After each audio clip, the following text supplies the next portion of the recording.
राज यांच्या वक्तव्यामुळे उजव्या विचारसरणीच्या अनेकांना काही प्रश्न पडले आहेत। पहिला प्रश्न तर स्वाभाविक आहे की राज यांनी कुंभस्नान केलेल्या 66 कोटी हिंदूंना एका झटक्यामध्ये का दुखावलं असेल? राज यांची भूमिका का बदलली जाते हा प्रश्न येतोच। आणि म्हणूनच कोणते राज ठाकरे खरे आहेत? भोंगा विरोधी राज ठाकरे की गंगा विरोधी राज ठाकरे?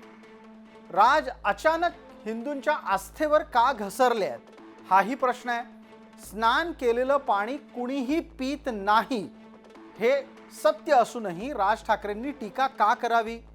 भविष्यामध्ये असंच जर ते वागत राहिले तर हिंदूंच्या हृदयात राज ठाकरे राहतील का? उद्धव ठाकरेंशी जवळीक वाढल्यामुळेच राज ठाकरेंना सुद्धा हिंदू विरोधाची लागण झालेली दिसतेय। हिंदू धर्मियांना अत्यंत पवित्र असलेल्या गंगा जलाची राज ठाकरेंनी ज्या पद्धतीने सार्वजनिकरित्या खिल्ली उडवली त्यातून समस्त हिंदू धर्मियांचा अपमान झालेला आहे।